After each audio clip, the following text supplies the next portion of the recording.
ಅಣ್ಣ ನನ್ನ ಅಜ್ಜಿ ಹತ್ರ ಕರ್ಕೊಂಡು ಹೋಗು. ನಂಗೆ ಅವ್ರನ್ನ ನೋಡ್ಲೇಬೇಕು. ಪಾಪ ಅವ್ರು ಎಷ್ಟು ಕಷ್ಟಪಡೋ ನಂಗೆ ನಿಜವಾಗ್ಲೂ ಗೊತ್ತಿಲ್ಲ. ಅಣ್ಣ ಪ್ಲೀಸ್ ಕಣ, ಕರ್ಕೊಂಡು ಹೋಗು. Control your self. ನೀನ್ ಅನ್ಕೊಂಡ್ರೆ ಅಷ್ಟು ಅಜ್ಜಿಗೆ ಸೀರಿಯಸ್ ಆಗಿಲ್ಲ. She is fine. ಇಲ್ಲ ಅಣ್ಣ, ನಂಗೆ ಇವಾಗ್ಲೇ ಅಜ್ಜಿನ ನೋಡ್ಬೇಕು. ನಂಗೆ ಅವ್ರನ್ನ ನೋಡದೆ ಇರೋಕ್ ಆಗ್ತಿಲ್ಲ. ಪ್ಲೀಸ್ ನೀನಾದ್ರೂ ಕರ್ಕೊಂಡು ಹೋಗು ಅಣ್ಣ, ಪ್ಲೀಸ್ ಕಣೋ. ಆದ್ಯ, ನನ್ನ ಮಾತು ಕೇಳು. ಅಜ್ಜಿಗೆ ದೃಷ್ಟಿ ಹೋಗಿದೆ ನಿಜ, ಬಿಟ್ಟು ಬೇರೆ ಏನೂ ಆಗಿಲ್ಲ. ಅವ್ರು ಆರಾಮಾಗೇ ಇದ್ದಾರೆ. ಅವರೆಷ್ಟು ಧೈರ್ಯ ತಗೊಂಡಿದ್ದಾರೆ ಗೊತ್ತಾ? ನಮಗೆ ಸಮಾಧಾನ ಮಾಡ್ತಿದ್ರು. ಅಜ್ಜಿನೇ ಸ್ಟ್ರಾಂಗ್ ಆಗಿರುವಾಗ ಇನ್ನು ನಾವು ಅವ್ರ ಮೊಮ್ಮಕ್ಕಳು ನಾವೆಷ್ಟು ಸ್ಟ್ರಾಂಗ್ ಆಗಿರ್ಬೇಕು ಹೇಳು. ಅದು ನಂಗೆ ಅಜ್ಜನ್ ನೋಡ್ಬೇಕು ಅಂತ ಅನಿಸ್ತಾ ಇದೆ. ಅಲ್ಲ, ನೀವ್ಯಾಕೆ ನನ್ನ ಮಾತ್ರ ದೂರ ಇಟ್ಟಿದ್ದೀರಾ? ಇವಾಗ ನಾ ಅಜ್ಜನ್ ನೋಡಿದ್ರೆ ಏನಾಗ್ಬಿಡತ್ತೆ ಅಂತ ಯಾಕೆ ಹೀಗೆ ಮಾಡ್ತಾ ಇದ್ದೀರಾ? ಆಯ್ತು ಆದ್ಯ, ಅವ್ರೊಂದು ಸ್ವಲ್ಪ ಹುಷಾರಾಗ್ಲಿ, ಆಮೇಲೆ ನಾನೇ ನಿನ್ನ ಕರ್ಕೊಂಡು ಹೋಗ್ತೀನಿ. ಬಟ್ ಇವಾಗ ಮಾತ್ರ ಹೋಗೋದು ಬೇಡ ಆದ್ಯ. ಅದೇ ಯಾಕೆ ಅಂತ ಕೇಳ್ತಾ ಇರೋದು. ಆದ್ಯ, ನೀನು ಈಗ ಅಲ್ಲಿಗೆ ಹೋದ್ರೆ ದೃಷ್ಟಿ ಕಳ್ಕೊಂಡ್ರು ಅಜ್ಜಿ ಸ್ಥಿತಿ ನೋಡಿ ಕಂಟ್ರೋಲ್ ಮಾಡ್ಕೊಳಕ್ಕಾಗದೆ ಹತ್ಬಿಡ್ತೀಯ. ಆಮೇಲೆ ನಿನ್ನ ನೋಡಿ ಅವರು ಅಳ್ತಾರೆ ತಾನೆ. ಅವ್ರಿಗೆ ನೋವು ಕೊಡೋದು ಬೇಡ ಆದ್ಯ. ಅಜ್ಜಿ ಮುಂದೆ ನಾವು ಸಂತೋಷವಾಗಿದ್ರೆ ಅವರು ಸಂತೋಷವಾಗಿರ್ತಾರೆ. ಅಜ್ಜಿಗೆ ಯಾವತ್ತೂ ಅವ್ರ ಕಣ್ಣಿಗೆ ಸಮಸ್ಯೆ ಬಂದಿದೆ ಅಂತ ಅನಿಸ್ಬಾರ್ದು. ಹಾಗೆ ನೋಡ್ಕೊಳ್ಬೇಕು. ಹೌದು ಆದ್ಯ, ಈ ವಯಸ್ಸಲ್ಲಿ ನಾವು ಅವ್ರಿಗೆ ನೋವು ಕೊಡಬಾರ್ದು.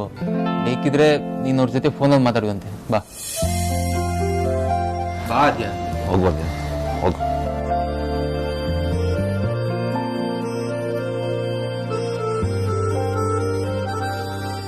ವಿಕ್ಕಿ, ನೀನು ಅಣ್ಣ ಅಜ್ಜಿಗೆ ಈ ಥರ ಆಗಿದೆ ಅಂತ ನಂಗೆ ಒಂದು ಮಾತು ಕೂಡ ಹೇಳ್ದೆ. ಇಬ್ರು ಹಾಸ್ಪಿಟ್ಲಿಗೆ ಹೋಯ್ತಾರ. ಹೇಳಿದ್ರೆ ನಾನು ಬರ್ತಿದ್ದೆ. ಅವ್ರು ನಂಗೂ ಅಜ್ಜಿ ಆಗ್ಬೇಕಣೋ. ಒಂದು ನಿಮಿಷ ಧ್ರುವ,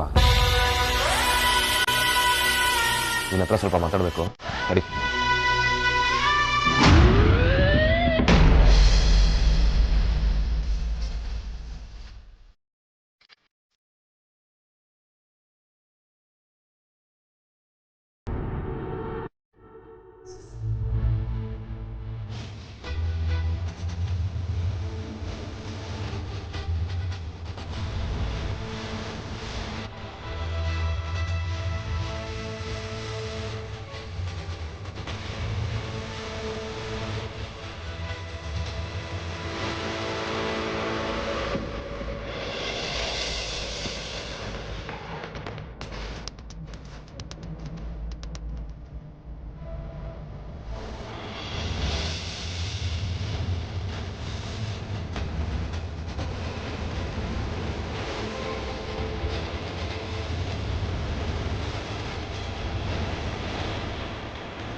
ಹೊತ್ತು ಸಾಕಿರೋಳು ಇವತ್ತು ಈ ಸ್ಥಿತಿಲಿದ್ರು ನನ್ನ ಕೈಯಲ್ಲಿ ಆರೈಕೆ ಮಾಡಕ್ ಆಗ್ತಿಲ್ವಲ್ಲ ಭಗವಂತ.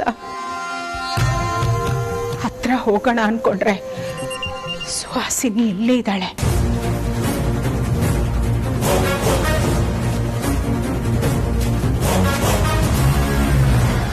ಸುಹಾಸಿನಿ, ಸ್ವಲ್ಪ ಕುಡಿಯೋದಕ್ಕೆ ನೀರು ಕೊಡ್ತೀಯಾ?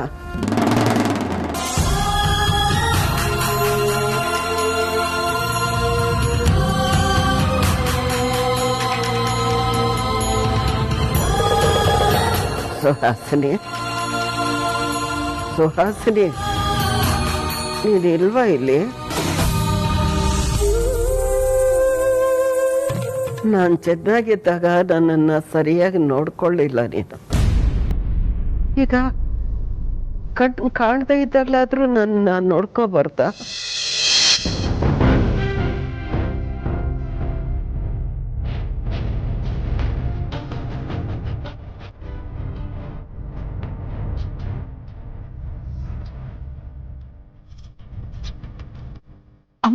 ಕಣ್ ಕಾಣಿಸ್ತಿಲ್ವಾ?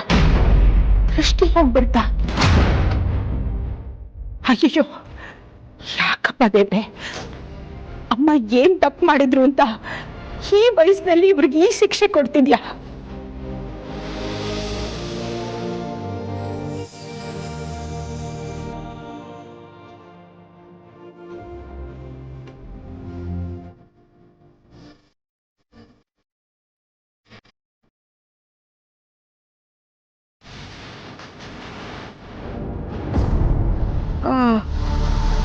ನನಗೆ ತುಂಬ ತಲೆ ನೋವ್ತಾ ಇದೆ ಸುಹಾಸಿನಿ. ಹೌದಾ? ಯಾರಾದ್ರೂ ನರ್ಸ್ ಇದ್ದೀರಾ ನೋಡ್ತೀನಿ. ನರ್ಸ್, ನರ್ಸ್, ಅಮ್ಮ ಯಾಕೋ ತಲೆನೋವು ಅಂತಿದ್ದಾರೆ, ಏನಂತ ಕೇಳಿ. ಹೌದಾ ಅಜ್ಜಿ, ತುಂಬಾ ತಲೆನೋಯ್ತಿದ್ಯಾ? ಹೌದಮ್ಮ, ಸಹಿಸ್ಕೊಳ್ಳೋಕ್ಕೆ ಆಗಲ್ಲ.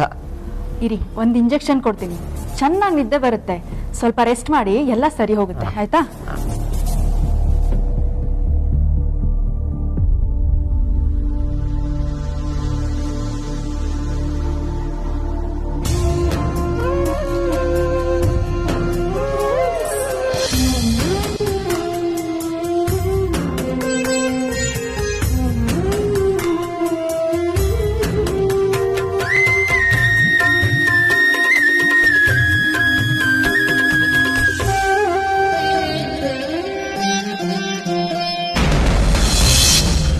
ಏನು ಹೇಳ್ತಿದ್ಯಾ ವಿಕ್ಕಿ? ನಾನು ಅನುಮಾನ ಪಟ್ಟಿದ್ದೆ ಡಾಕ್ಟರ್ ಹೇಳಿದ್ರ? ಅಲ್ಲಿಗೆ ಅಜ್ಜಿ ತಾನಾಗೆ ಬಿದ್ದಿದ್ದಲ್ಲ, ಯಾರೋ ಹೊಡೆದ್ರು ಅನ್ನೋದು ನಿಜ ಆಯ್ತು ಅಲ್ವಾ? ಡೌಟೇ ಇಲ್ಲ ಧ್ರುವ, ಅಜ್ಜಿಗೆ ಹೊಡೆದಿರೋದು ನಿಜಾನೇ. ಪಾಪ ಅಜ್ಜಿ ವಯಸ್ಸಾದ್ರೂ ಮರ್ಯಾದೆ ಬೇಡವಾ? ಅಜ್ಜಿಗೆ ಹೊಡೆದಿರೋರು ಇನ್ನೆಂಥವ್ರು ಹೇಳು? ನನಗಂತೂ ಏನೂ ಅರ್ಥ ಆಗ್ತಲ್ಲ ಧ್ರುವ. ಪಾಪದ ಅಜ್ಜಿ ಮೇಲೆ ಯಾರು ಕೋಪ ಬರಕ್ಕೆ ಸಾಧ್ಯ? ಇನ್ಯಾರು ಮಾಡೋದಕ್ಕೆ ಸಾಧ್ಯ? ಇದ್ದಾಳ ನಮ್ಮ ಮನೇಲಿ ಒಬ್ಳು, ಅವಳೇ ಥರ ಮಾಡಿರ್ತಾಳೆ. ಅವಳು ಬಿಟ್ರೆ ಬೇರೆ ಯಾರು ಏನು ತಿಳಿಯೋಕ್ಕಾಗಲ್ಲ. ಪಾಪಿಗಳಲ್ಲೇ ಪರಮ ಪಾಪಿಯವಳು. ತಾಯಿನೂ ಬಿಡಲ್ವೇನೋ? ಪಾಪದಲ್ಲೇ ಮುಳುಗಿರೋರಿಗೆ ಮಿತಿ ಅನ್ನೋದಿಲ್ಲ ವಿಕ್ಕಿ.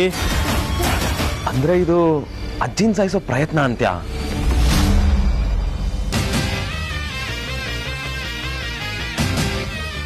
ಹೌದು ಕಣ, ಅಜ್ಜಿನ ಸಾಯಿಸ್ಬೇಕು ಅಂತಾನೆ, ಡೌಟೇ ಬೇಡ.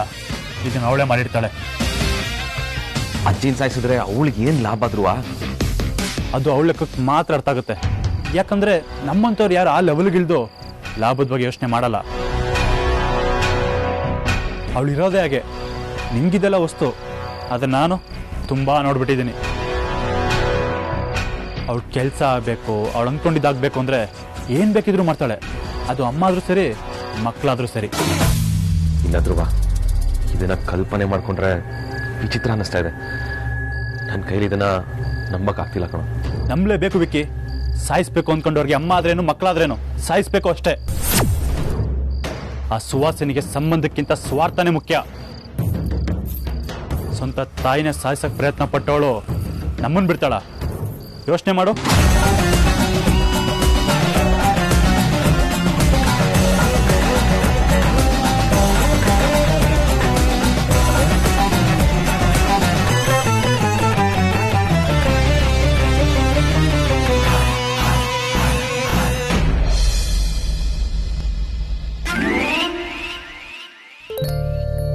ಅಜ್ಜಿ ಎಲ್ಲೆಲ್ಲಿ ಓಡಾಡ್ಬೋದು? ಅವ್ರ ರೂಮಿಂದ ಹಾಲಿಗೆ ಬರೋದಕ್ಕೆ ಖಂಡಿತವಾಗ್ಲೂ ಅವ್ರಿಗೆ ಕಷ್ಟ ಆಗುತ್ತೆ.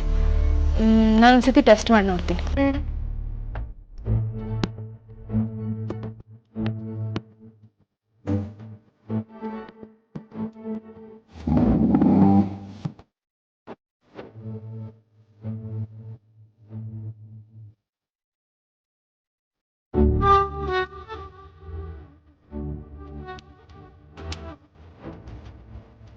ಐದನೇದಕ್ಕೆ ಸ್ಟೆಪ್ ಬರುತ್ತೆ.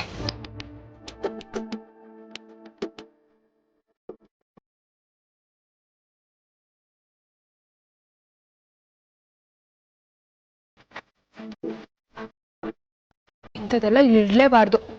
ಅಜ್ಜಿ ಮೇಲೆ ಏನಾದರೂ ಬಿದ್ದರೆ ಅವ್ರಿಗೆ ಏಟ್ ಆಗುತ್ತೆ. ಫಸ್ಟ್ ಇದನ್ನ ಇಲ್ಲಿಂದ ತೆಗೆಸ್ಬೇಕು.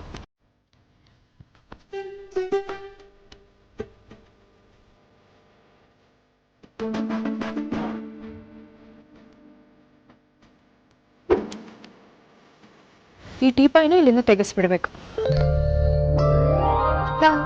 ಏನ್ ಮಾಡ್ತಿದ್ಯೆ? ಏನೇನ್ ಅವತಾರ? ಕಲಿಯುಗನ್ ಗಾಂಧಾರಿ ಆಗ್ಬಿಟ್ಟಿದ್ಯಲ್ಲ. ಗಾಂಧಾರಿ ಅಲ್ಲ ಅಮ್ಮು, ಅಜ್ಜಿ ಆಗಿದ್ದೀನಿ. ಹಾ, ನೀನ್ ಇನ್ನೂ ಅಮ್ಮನೇ ಆಗಿಲ್ಲ, ಆಗ್ಲೇ ಅಜ್ಜಿನಾ? ಏನ್ ವಿಷಯ? ಅಮ್ಮು, ಅಜ್ಜಿ ಕಣ್ಣು ಹೋಗಿದೆ ಅಲ್ವಾ?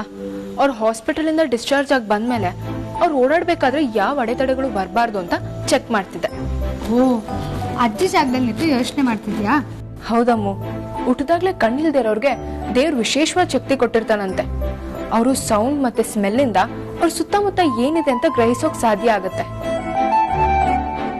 ಆದ್ರೆ ಅಜ್ಜಿ ಇಷ್ಟು ವರ್ಷ ಚೆನ್ನಾಗಿದ್ರು, ಈಗ ದೃಷ್ಟಿ ಕಳ್ಕೊಂಡ್ಬಿಟ್ಟಿದ್ದಾರೆ. ಪಾಪ ಅಲ್ವಾ?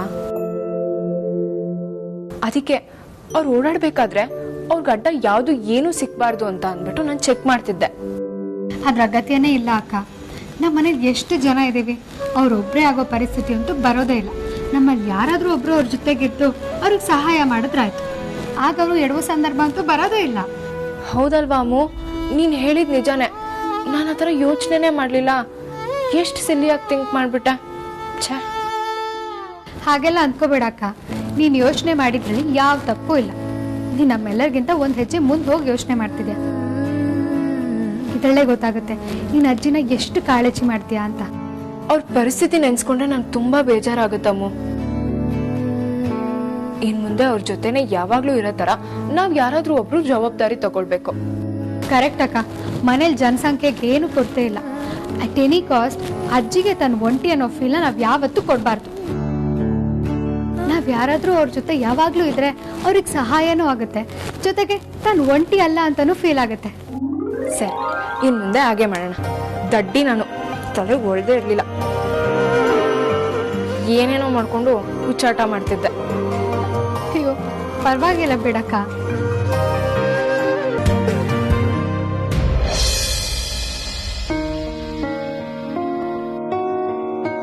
ಸುಹಾಸಿನಿ ಕಾಣಿಸ್ತಿಲ್ಲ.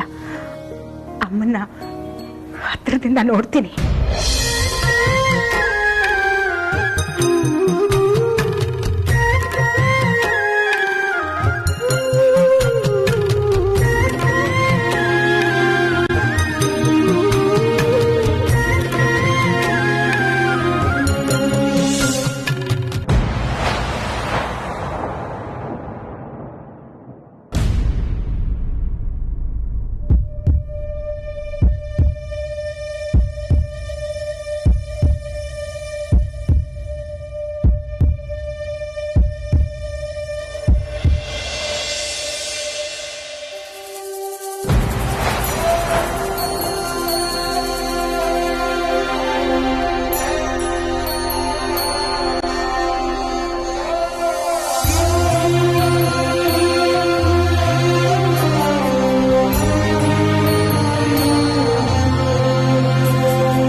ಏನಾಯ್ತು ನಿನ್ಗೆ?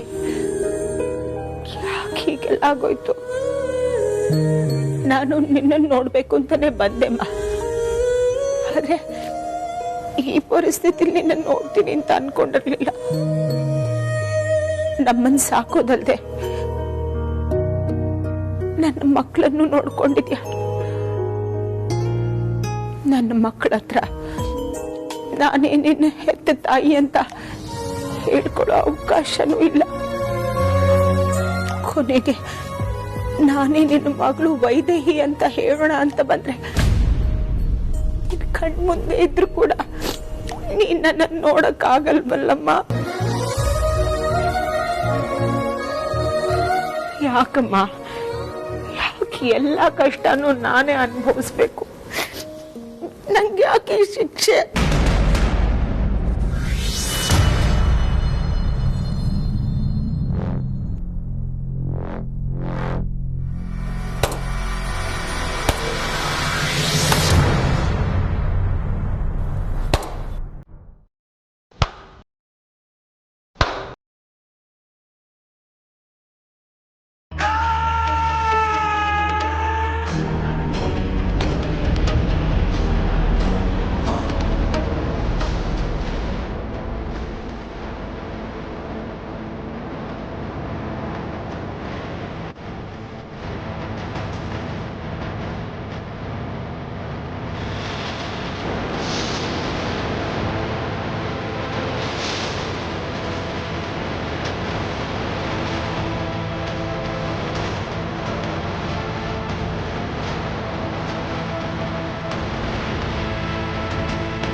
ಅಮ್ಮ ಮಗಳು ಸೆಂಟಿಮೆಂಟ್ ನೋಡ್ತಾ ಇದ್ರೆ ಕರಳು ಕಿತ್ತು ಬರ್ತಿದೆ. ಸೀನು ತುಂಬ ಚೆನ್ನಾಗಿದೆ. ಕಂಟಿನ್ಯೂ ಮಾಡುವ ವೈದೇಹಿ. ಹೊತ್ತಲ್ಲದ ಹೊತ್ತಲ್ಲಿ ಸ್ಪೆಷಲ್ ಗೆಸ್ಟ್ ಅಪಿಯರೆನ್ಸ್ ಚೆನ್ನಾಗಿದೆ, ತುಂಬಾ ಚೆನ್ನಾಗಿದೆ. ಹೇಗಿದೆಯಾ? ಎಲ್ಲ ಆರಾಮ್ ತಾನೆ? ಅಲ್ಲ, ಎಷ್ಟು ವರ್ಷ ನಿನಗೆ ಏನೂ ಆಗದೆ ಇರೋ ಥರ ನೀನು ಉಸಿರನ್ನ ಉಳಿಸ್ಕೊಂಡು ಬಂದಿದ್ದೀನಲ್ವಾ? ನೀನು ಹೇಗೆ ತಪ್ಪಿಸ್ಕೊಂಡು ಬರ್ಬೋದಾ? 3 ಹೊತ್ತು ನಿನ್ ಬಗ್ಗೆನೇ ಯೋಚನೆ ಮಾಡೋ ಅಷ್ಟು ತಲೆ ಕೆಡಿಸ್ಬಿಟ್ಟಿದ್ದೆ ನೀನು. ಆದ್ರೆ ಈಗ ಎಲ್ಲ ಆರಾಮಾಯ್ತು. ಆದ್ರೂ ನನ್ನಂತ ಒಳ್ಳೆ ಯಾಮಾರಿಸಿ ನನ್ನ ಬೆನ್ನ ಹಿಂದೆನೆ ಓಡಾಡ್ಕೊಂಡಿದ್ಯಾ ಅಂದ್ರೆ ಮೆಚ್ಚಲೇಬೇಕು ನೀನು.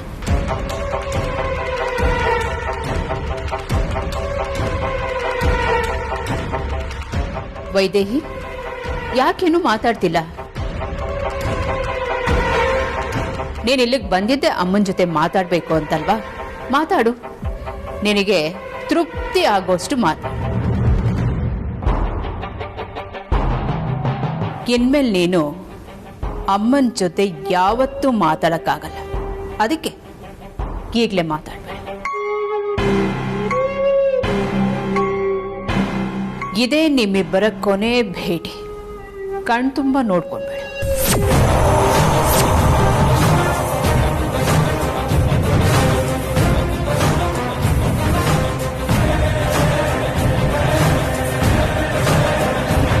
ಒಳಗ್ ಬನ್ನಿ.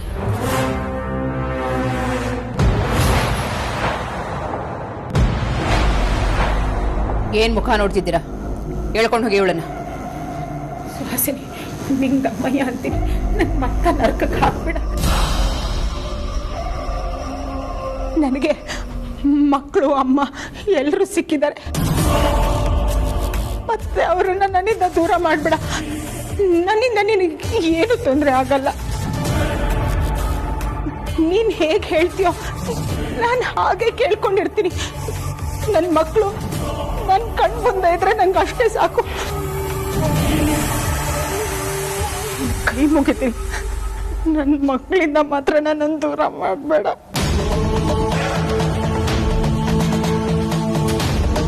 ನಾನ್ ನಿನ್ನನ್ನ ಕೋಡ್ ಹಾಕ್ಲಿಲ್ಲ ಅಂದ್ರೆ ಒಂದಲ್ಲ ಒಂದಿನ ನೀನ್ ನನ್ನನ್ನ ಕೋಡ್ ಹಾಕ್ತೀಯ.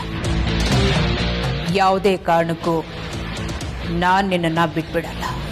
ಇಲ್ಲ ಸುಹಾಸಿನಿ, ನಾನು ಈ ವಿಷಯನ ಯಾರ ಹತ್ರನೂ ಬಾಯ್ ಬಿಡಲ್ಲ.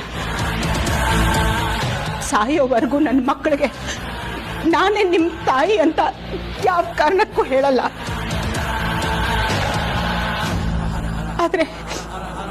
ನನ್ನ ಮಕ್ಕಳನ್ನ ಮಾತ್ರ ನಿಂದ ದೂರ ಮಾಡಬೇಡ ಸುಹಾಸಿನಿ.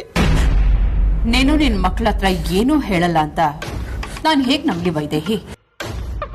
ಈ ಸುಹಾಸಿನಿ ಯಾವತ್ತೂ ರಿಸ್ಕ್ ತಗೊಳ್ಳೋಳಲ್ಲ, ಕೊಡೋಳು. ನನ್ನ ಕೈನಲ್ಲಿ ಒಂದ್ಸಲ ಸಿಕ್ಕಾಕೊಂಡ್ರೆ ಮುಗಿತು. ಯಾವುದೇ ಕಾರಣಕ್ಕೂ ನಾನು ತಪ್ಪಿಸ್ಕೊಳಕ್ ಬಿಡಲ್ಲ. ಇಲ್ಲ ಸುಹಾಸಿನಿ, ಹಾಗೆ ಮಾಡಬೇಡ. ದಯವಿಟ್ಟು ನನ್ನ ಮಾತನ್ನ ನಂಬು. ನಾನೇ ನನ್ನ ಮಕ್ಕಳ ಅಮ್ಮ ಅನ್ನೋ ಸತ್ಯ ನಿನ್ ಜೊತೆನೆ ಮಣ್ಣಾಗುತ್ತೆ. ಬೇಕಾದ್ರೆ ನಾನು ಪ್ರಮಾಣ ಮಾಡ್ತೀನಿ.